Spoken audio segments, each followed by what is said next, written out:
The Shahed 149 Gaza represents a decisive stage in Iran's long-running effort to compensate for conventional air power constraints through unmanned systems.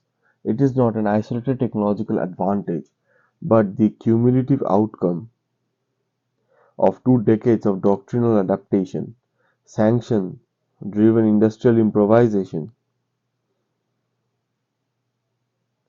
and strategic necessity. In a regional environment where manned combat aircraft acquisition and sustainment are structurally constrained, Iran has pursued unmanned aerial vehicles as substitutes for reach, persistence, and political signaling.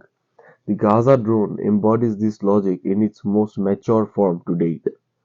Iran's drone program emerged from asymmetric warfare requirement rather than technological parity ambitions. Early systems emphasized surveillance and harassment, but successive iterations expanded endurance, payload, and command and control sophistication. The Gaza 149, the Shahed 149 Gaza sits at the apex of this evolutionary ladder. Development from the earlier Shahed 129 and deliberately scaled into high-altitude long-endurance category, its designs reflects an explicit attempt to approximate the operational role of Western UCAVs without replicating their industrial ecosystem. The choice of a turboprop engine, large wingspan, and pusher configuration prioritizes fuel efficiency and loitering time over speed or survivability. The airframe size and proportions place it firmly in the HAL UCAV class, with a wingspan exceeding 21 meters and a maximum takeoff length above 3 metric tons. The Gaza drone is optimized for persistent presence rather than tactical agility. This physical scale allows it to carry significant fuel and sensor payloads, enabling advertised endurance figures up to 24 hours. In operational terms, this translates into sustained ISR coverage with wide geographic areas and a capability that is strategically valuable in maritime surveillance, border monitoring, and pre-strike target development. Range and endurance claims associated with the Shahed 149 Gaza are central to its deterrent narrative.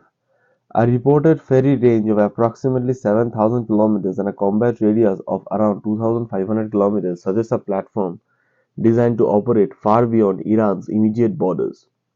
Even if these figures are interpreted conservatively, the underlying intent is clear: to establish the capacity for persistent unmanned presence across much of the Middle East. This doesn't imply guaranteed effectiveness against well-defended targets, but it does impose planning costs and uncertainty on adversaries. The payload configuration of the Gaza drone reinforces its role as strike-capable surveillance platforms rather than a single mission attacker. The ability to carry up to 13 light munitions combined with internal or semi-internal carriage mechanisms suggests that an emphasis on multiple precision engagements during a single sortie. This approach favors attritional strike logic against soft or moderately defended targets, command posts, logistic nodes, and mobile assets rather than penetration of hardened infrastructure. The platform is thus aligned with Iran's broader doctrine of distributed, persistent pressure rather than decisive single blows. Sensors and avionics claim surrounding the Shahed 149 are ambitious and politically loaded. Electro-optical and infrared systems, laser range finding, and satellite communications are standard requirements for modern UCAV operations. Their inclusion is expected rather than exceptional. Assertions regarding wide area environmental monitoring and stealth aircraft detection, however, should be interpreted as aspirational or symbolic until independently verified.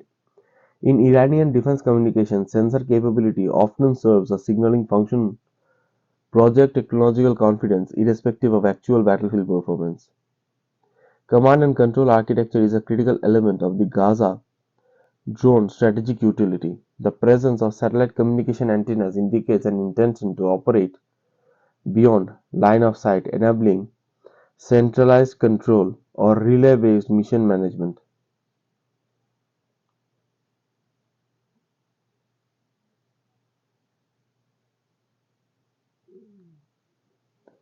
The capability is essential for long-range operations but also introduces vulnerabilities to electronic warfare and signal disruption. As with many Iranian systems, the balance between claimed capability and resilience under contested electromagnetic conditions remains uncertain. The political dimension of the Shahed 149 is inseparable from its technical profile. Its naming after Gaza during the 2021 Israel-Palestine crisis was a deliberate act of narrative alignment, embedding the platform within Iran's regional ideological posture. This naming choice transforms the drone from a purely military asset into a symbolic posture. The naming choice transforms the drone from a military asset to a symbolic instrument intended to communicate solidarity, defiance, and reach simultaneously. In this sense, the Gaza drone functions as much as a strategic message as it does a weapon system. Comparisons with Western platforms such as the MQ-9 Reaper are inevitable and to some extent encouraged by the Iranian media. Superficially, the resemblance in configuration and mission profile supports claim of parity. Substantively, however, differences in sensor fusions, data processing, weapons integration, and survivability are likely significant. The Gaza drone narrows the gap in endurance and payload, but it doesn't erase disparities in networked warfare integration or contested environment performance.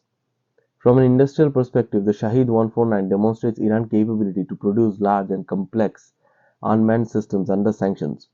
Limited production numbers indicate that the platform is not yet a mass-deployed workhorse, but rather a flagship capability. This suggests a dual function: operational testing and eternal signaling. Fielding even a small number of such systems allows Iran to refine tactics, train operators, and showcase progress without committing to a full-scale industrialization.